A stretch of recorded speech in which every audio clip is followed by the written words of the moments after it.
It begins in the dark days after the Great War. They thought when they came back that the time for sacrifice was past. Together, they risk everything for a brave new idea. There isn't another incident in history where a mayor of a major city has been faced with what he was faced. They were afraid that the hordes were going to come across and get them in their sleep. This is Winnipeg in 1919. The sergeant shot him dead on the sidewalk. This is Bloody Saturday.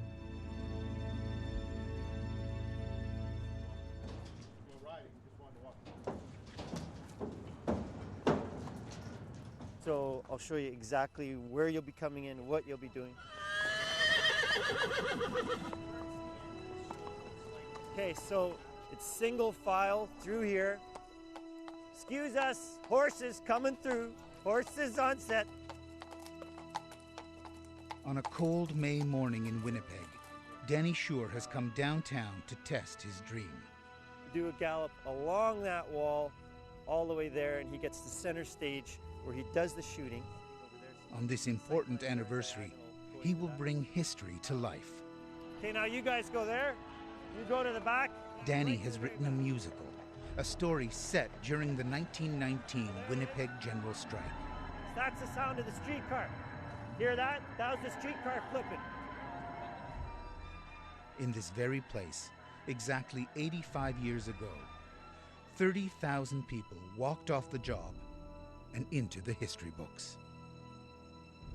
What I've always said is the general strike and musical strike could not have happened in any other city. It was nearly a revolution.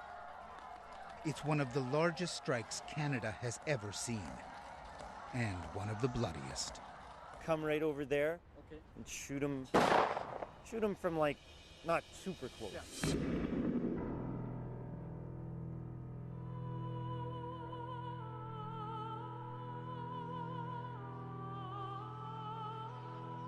Danny's musical is a work of fiction based on fact.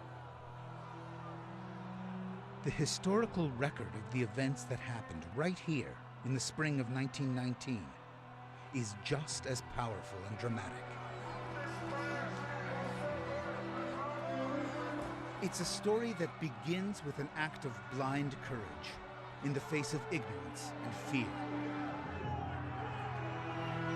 A story that ends in violence and a dark day for Parliament and the law.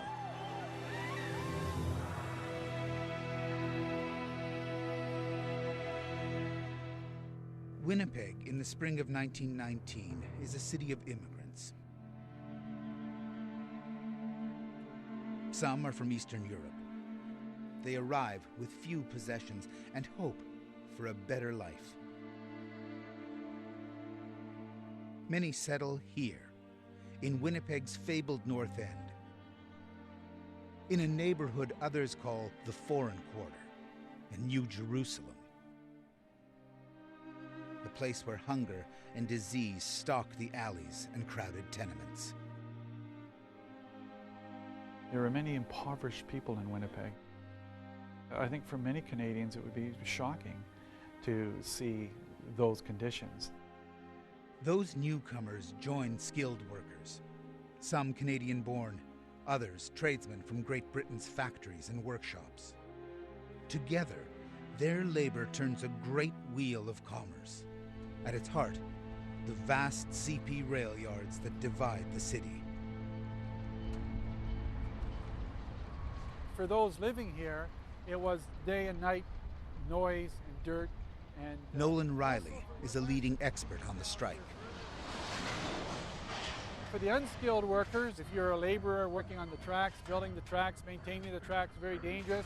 You know, lots of stories of people losing their hands, losing their arms. And when the husband was killed in an industrial accident, this committed many women to poverty for the rest of their life. When the Arlington Street Bridge was being built, a number of workers were killed. So it was known locally as the Ribs of Death, because it sort of looks that way. And it's still dramatic. I mean, you cross the Arlington Street Bridge and get a sense of Winnipeg in 1919. The yards are safer today, But in some other ways, very little has changed. The players each in their place. For years after the general strike, this area will support independent Labour Party and communist candidates. Today, the North End is still home to working people. Here, there are jobs for those skilled in the needle trades. And in the century-old train shops, blacksmiths still toil with pride. And the inner city is the first stop for the persecuted and the dispossessed. More than 1,000 refugees arrive here every year, grieving the loss of all that is familiar, hoping to begin anew. And then, across the tracks, to the south, the green streets of Crescentwood, built by lawyers, developers, and grain barons nearly a century ago. The homes and the traditions of the well-to-do are kept alive here. In 1919, anybody who was anybody was probably living here in Crescentwood, and the movers and shakers were here. They were very influential people. We like to keep the neighborhood exactly the way it was built. We are very well aware of what we've got here. We have very expensive homes, and we definitely want to keep them that way. Maintaining the status quo was on the minds of the people of Crescentwood in 1919, because the world was changing. This was hot on the heels of the Russian Revolution, and they knew what could happen if the mob, instinct took over.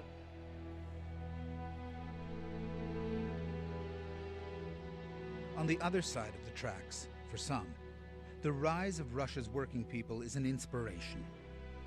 But it's desperation that's pushing the North End towards conflict.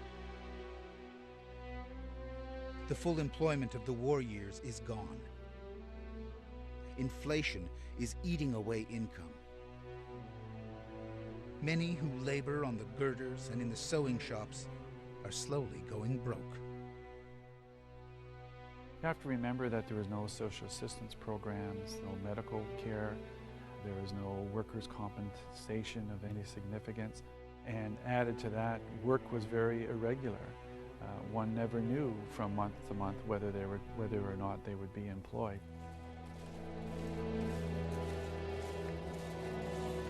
At the same time, brothers, husbands, and sons who have survived the mud and slaughter of the trenches are waiting in England. The war in Europe ends. The armistice is announced on November the 11th, 1918. So what are they doing in Europe over the winter of 1918-1919? Almost halfway through the year, what are they doing? For the most part, they're sitting around waiting for their number to come up so that their battalion or their unit gets a chance to come back to Canada. The longer they wait, the more browned off and the more pissed off they get. There were some very, very serious riots in some of the army camps in the UK prior to the mustering back to Canada. Quite frankly, the government didn't know how to handle such a mass transfer of troops back to Canada.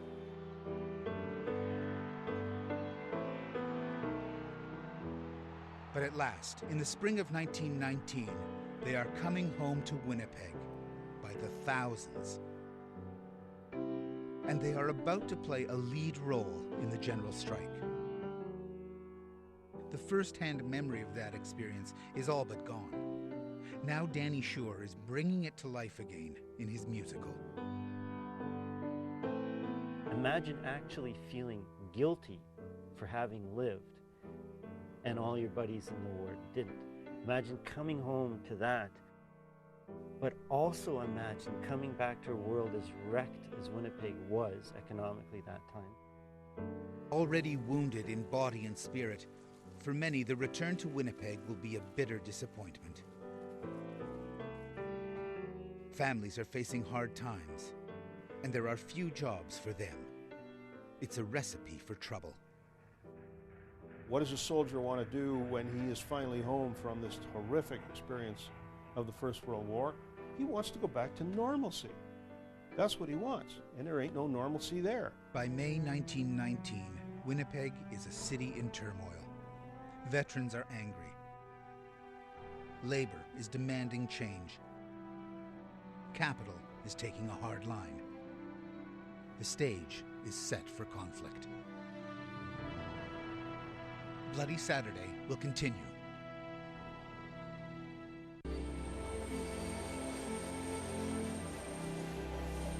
In the heat and noise of Winnipeg's North End metal shops, the work is unrelenting. Men stand at forge and furnace for up to 12 hours a day. Here and across the city, union leaders are pushing for better bargaining rights, wages, and working conditions.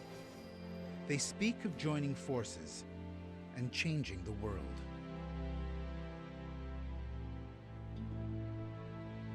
I think perhaps one of the big factors, too, was the feeling that some of the employers had benefited rather than sacrificed during the war. Fortunes had been made in the war years. But most of the workers have been called upon to go overseas and fight. And they thought when they came back that the time for sacrifice was past. But on the south side of the tracks, those who command wealth and power are giving little ground. You had this great contrast between wealth and poverty. And I don't think an expectation among the workers that that was going to change. And I think that's what was angering them. Labor decides it must flex its muscle. There is a call for a general strike. Across the city, union locals hold a vote. This is a ballot box. The person would have come up and chosen either a white marble to vote yes, or they would choose a black marble to indicate a no vote. This didn't require being able to read, being able to even speak English. The vote was a yes. Let's go for it.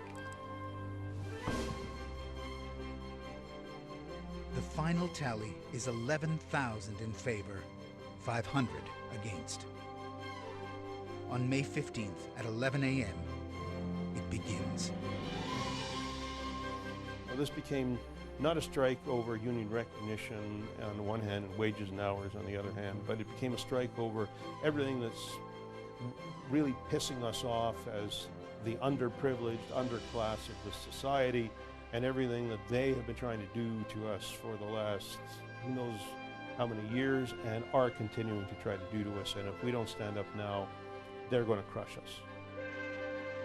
Across the city, in the factories, in the stores and workshops, they rise up.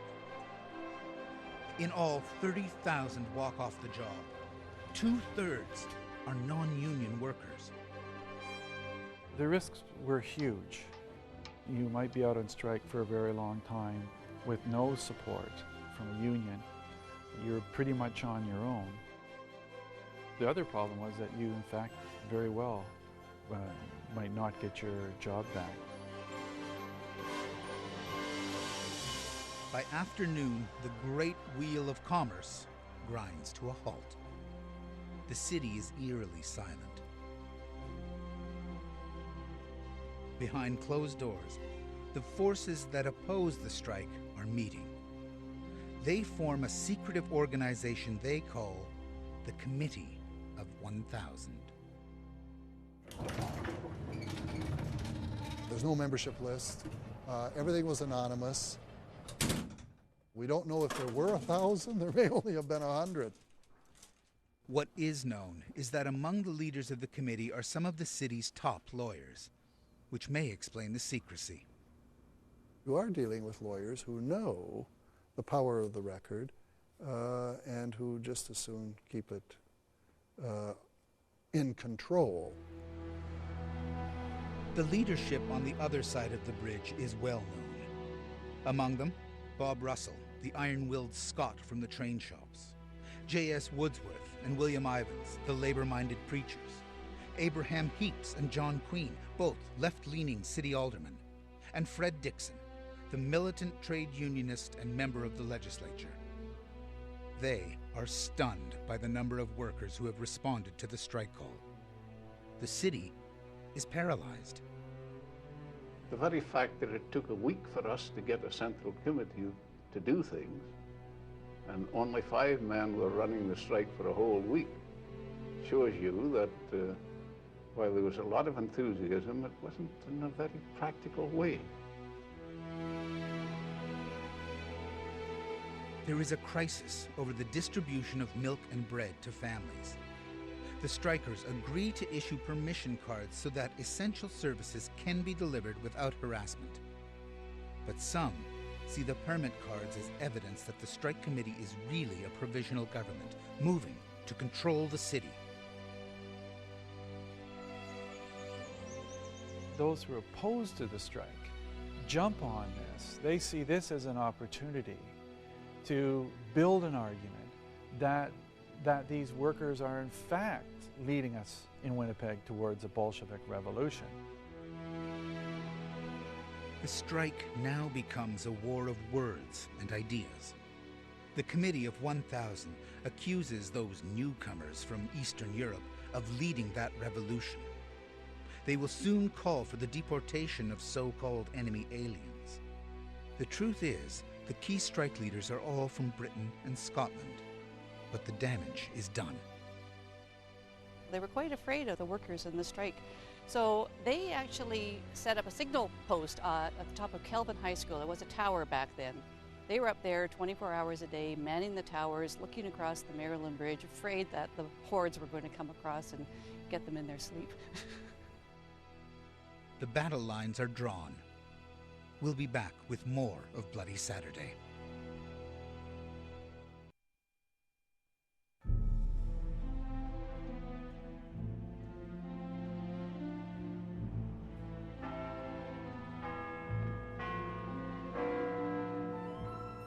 Those who oppose the strike now turn to Ottawa for help, saying Winnipeg is on the brink of revolution. They are the leaders of the Committee of 1,000, and they have the ear of government. The people who really took part in politics were still largely members of the middle and upper classes, and the ones who were elected and who represented them represented that point of view. There was only one cabinet minister who had in any sense a labor point of view, and that was the labor minister Gideon Robertson. But Robertson came from a staid old craft union tradition, did not understand the conditions prevailing at the time, did not understand the reasons behind the strike, and had almost no sympathy for it. Ottawa decides it needs a Winnipegger to keep an eye on the strike. It secretly appoints one of the city's leading citizens to represent the Justice Department. He is told to report anything that looks like treason. His name is A.J. Andrews. He was the first of our immediate family to arrive in Winnipeg. He really is sort of the source upon which our presence in Winnipeg is based. Tom Saunders practices law in Winnipeg. He is A.J. Andrews' great-grandson. He was a fellow who lived, I think, in a period of tremendous change, physical and technological change. And he arrived in Winnipeg when it was simply a dirt road with a couple of houses on it. By 1919, Andrews is a prosperous lawyer and a leader of the Committee of 1,000. He will take an aggressive stand against the strike. By the time 1919 came along, we really had the French Revolution and the Bolshevik Revolution, neither of which were particularly happy results for those who may have been in the sort of the business class.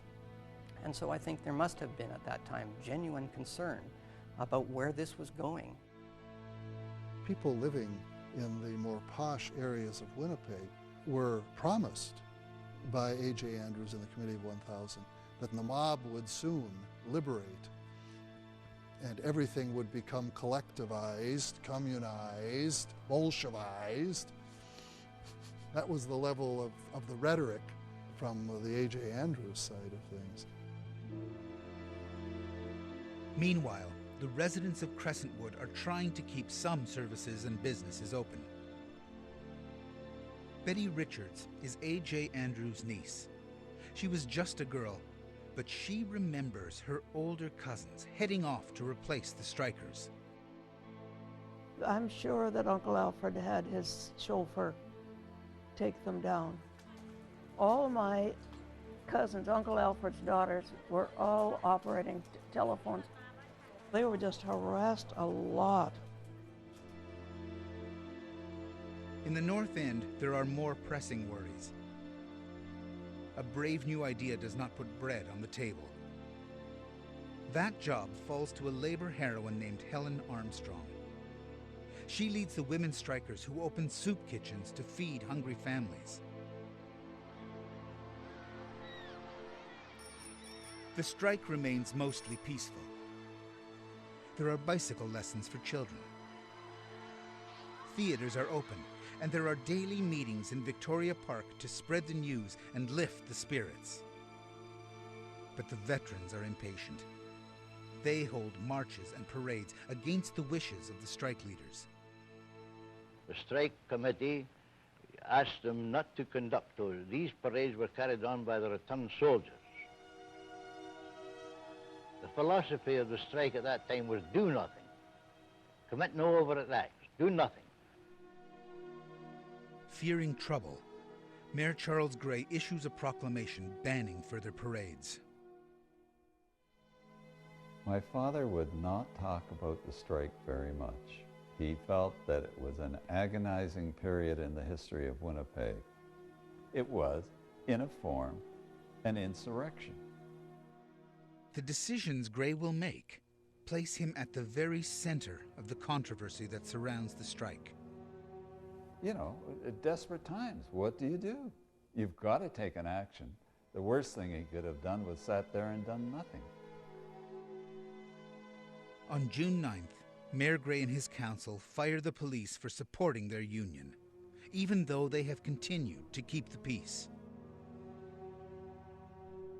City Council approves the hiring of special constables to replace the police.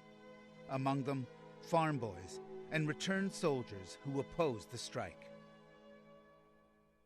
They were completely untrained as police officers. They were given a special police armband, and they were given a club. Some people thought they were baseball bats, but they weren't. They were wagon spokes. And they bored a hole through the top end of it. Then they had a big piece of cotton rope, and it fitted over your wrist. And you went down the street, and you had this confounded thing. It would be about 2 feet long. June 10th is a beautiful day. Hundreds of Winnipeggers are out on the street. The newly sworn-in specials gather and head towards the crowd. Each had a great ugly wooden truncheon. And the ugly look on their face made you know that they would use it if they had to. As a matter of fact, I think they were trying to promote trouble. At the busy corner of Portage and Main, things turn ugly. Bottles and bricks are thrown. The specials, on foot and on horseback, wade in, swinging their clubs. For these workers, this is their livelihood. If they lose the strike, if they lose their jobs, what future do they have? So for them, there's a lot on the line. And when you see this, special constable who embodies all of that for them, the confrontation is almost immediate. One of the specials is pulled from his horse and assaulted. He is Fred Coppins, a returned veteran and a war hero. Coppins will make a full recovery. But the incident gives ammunition to those who oppose the strike. As the dispute enters its fourth week, Winnipeggers are suffering through a crushing heat wave. Thunderstorms tear apart houses. An omen, some say, for what happens next. On June 16th, there is hope of a settlement, but it is too late for the General Strike Committee. It begins with a knock on the door in the night. The Royal Northwest Mounted Police arrest the main strike leaders. they are whisked away to Stony Mountain Penitentiary, north of the city. At the same time, the Mounties raid the city's labor halls.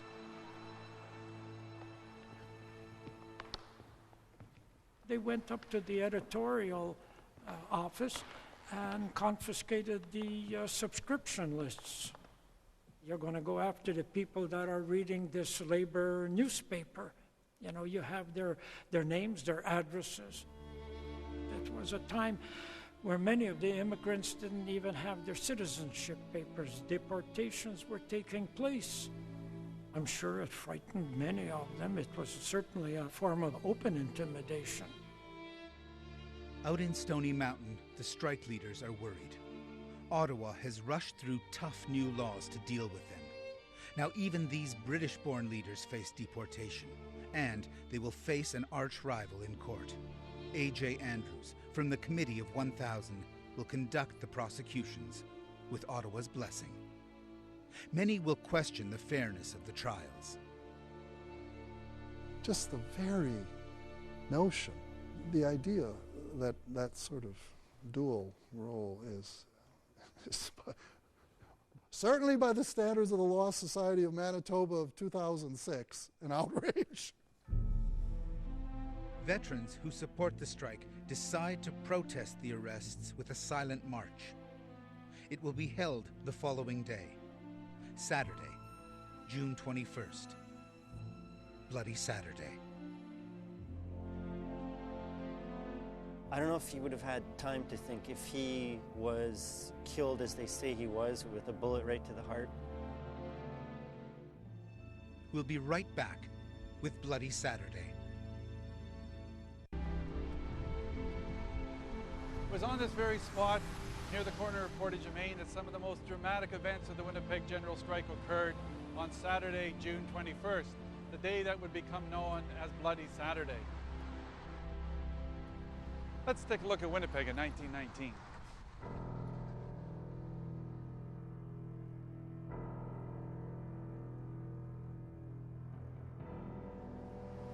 Early Saturday morning, the returned veterans who were organizing a silent march in defiance of the mayor's ban on demonstrations and marches were already lining up just across the street here where Old City Hall was located. And as they lined up, thousands of other Winnipeggers were coming into the downtown area in support of this demonstration. Men, women, and children gathered in this area of the city. They were orderly. They were just walking. They weren't running or swearing or anything. It seems to me that they were just marching seriously.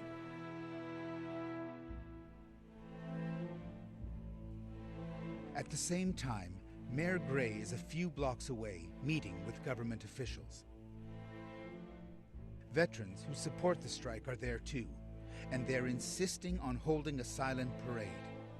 The mayor refuses to allow it, saying he'll use whatever is necessary to stop the protest.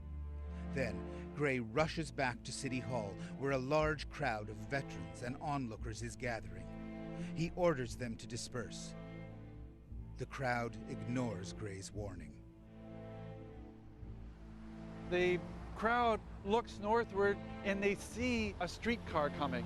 This is an inflammatory act by the Citizens Committee in the city of Winnipeg because the streetcar workers are some of the most militant supporters of the general strike. So for the city to use a streetcar as kind of a symbol of breaking the strike angered those thousands of people who were standing here watching the returned veterans organize their demonstration. A group of young men run out to the streetcar. They manage to tip it on its side, slightly on its side. Then they jump inside it, they slash the seats, and they set it on fire. We heard a lot of noise and shouting and confusion, and we caught the glimpse of that streetcar on fire. You remember that clearly? Looking... I can see it. That's my very first memory in life, I'm sure, because it was so vivid. The mounted police have their orders. Take back control of Main Street. As the police begin to make their way into the crowd steps back. And we have photographic evidence of how the people press themselves up against the buildings as they try and clear a path down the center of Main Street so that the police can make their way northward. The Mounties make several charges on horseback. People are very angry, they're upset, they're picking up bricks, they're picking up stones, anything they can find, they're picking it up and they're throwing them at the police, they're throwing them at their horses, and the situation is clearly getting out of control. On their third pass, the horsemen have their revolvers drawn. Shots are fired, and a fellow standing next to the bank building falls. That man is Steve Schezer-Benowitz. He is shot through the legs and will later die of gangrene. Little is known about him. By this time, panic has set in. It's kind of bedlam, I would think, at this point. Those men and women and children who had come out to witness a silent parade are now finding themselves in the middle of what seems to be a pitched battle with the police. On the sidewalk is a man named Mike Sokolowski. Some say he was an innocent bystander. Others claim he took part in the fighting. Where he got it, I don't know, but he had a great big brick in his hand, and he was about to throw it at the sergeant, and the sergeant shot him dead on the sidewalk. Sokolowski is shot through the heart. He dies where he falls. Terrified onlookers scatter into the side streets and alleys, pursued by the specials, who have just now appeared on the scene. That led to one of the more dramatic events of Bloody Saturday, when they trapped a group of men, women, and children in one of the alleys located just behind us. They blocked the strikers off at either end, and they walked into the crowd and they beat them with their billy sticks. This incident became known as Hell's Alley. We don't know, in fact, how many people were actually injured on Bloody Saturday, because many of those demonstrators were immigrants. Therefore, they feared that if they went to a doctor or to a hospital, they would then be identified as having been at the corner of Portage and Main, and they feared that the government would deport them. Back on Main Street, the street was becoming eerily quiet. The military was now occupying the streets of Winnipeg, one of the few occupations of a city by the Canadian military in its history. We can see the photographs of the military vehicles. The soldiers are sitting in the trucks. They have fixed bayonets. The machine guns are on the back of the trucks. The message about the occupation of the city by the government and the state was clear. The government was prepared to take whatever means it thought necessary to end the strike. On the first day of the strike, when the streetcars stopped running, people left their jobs, and we hear all these reports coming out of Winnipeg about just how quiet the city was. Well, here again now, 6 weeks later, Bloody Saturday, the city was silent again, but it was silent for very different, very dramatic, and I would say, very sad reasons. When we come back, one violent afternoon in Winnipeg, 80 years of arguing over who was right and who was wrong. I thought I was right then, and I still, if I had to face it again, by heavens, I'd do it again.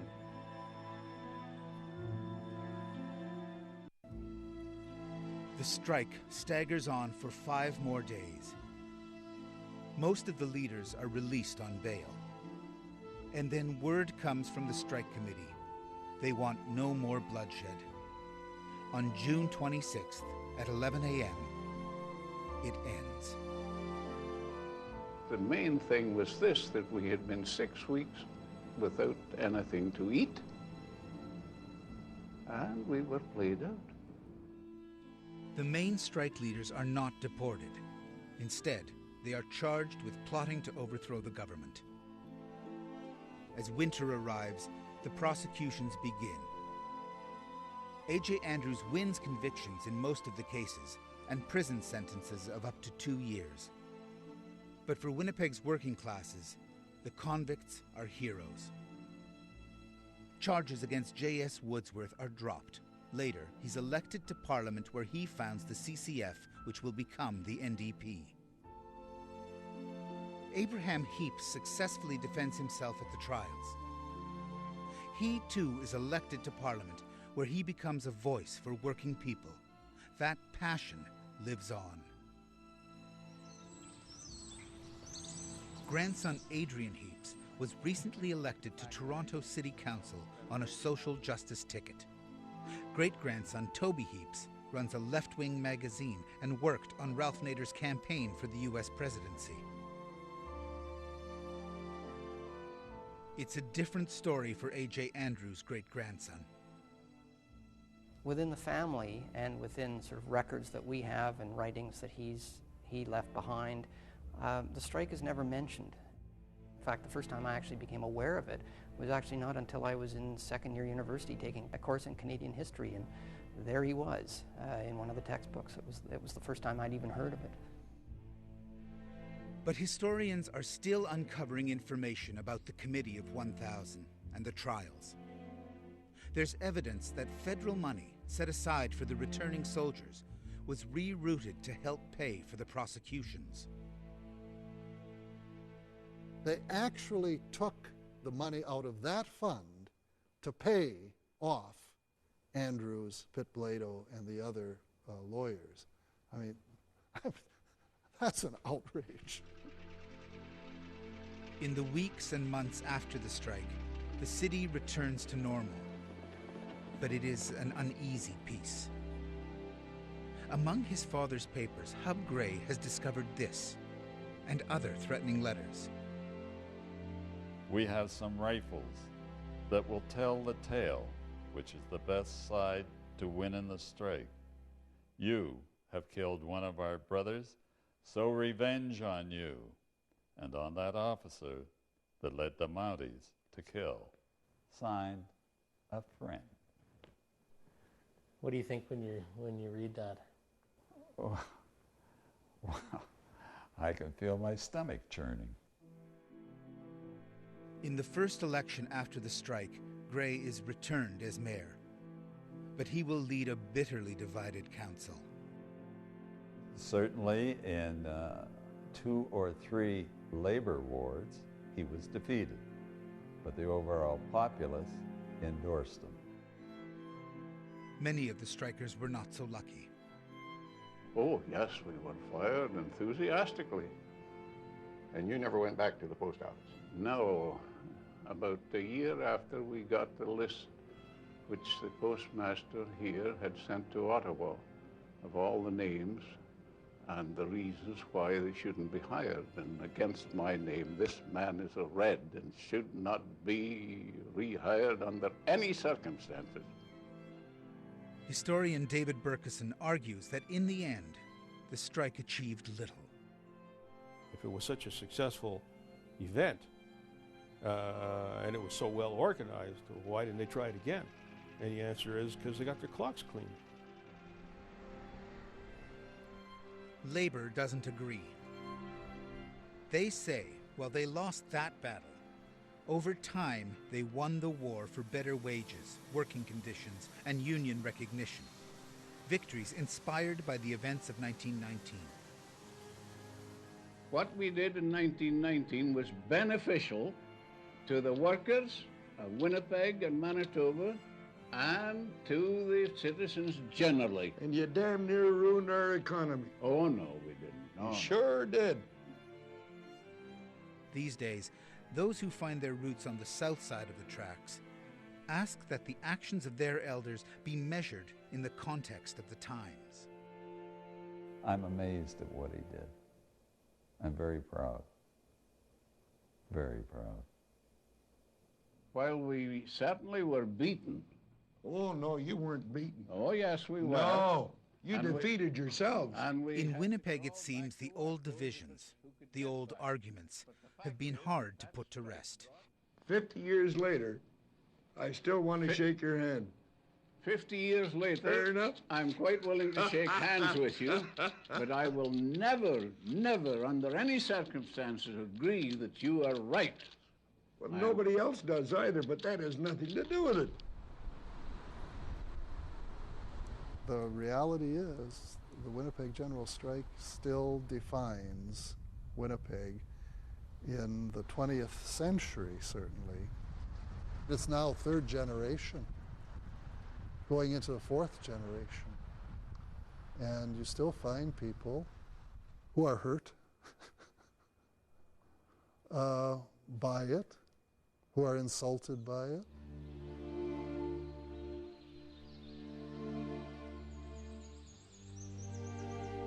Today, Danny Shore is writing a new chapter to the strike story, at last giving voice to one who paid the ultimate price on Bloody Saturday. I have to say that it is linked to my being Ukrainian Canadian. The worst fears of the Ukrainian community, which were to be branded revolutionaries, enemies of the state, were all represented by Mike's death. Little is known about Mike Sokolowski. There was no headstone on his grave, only a number.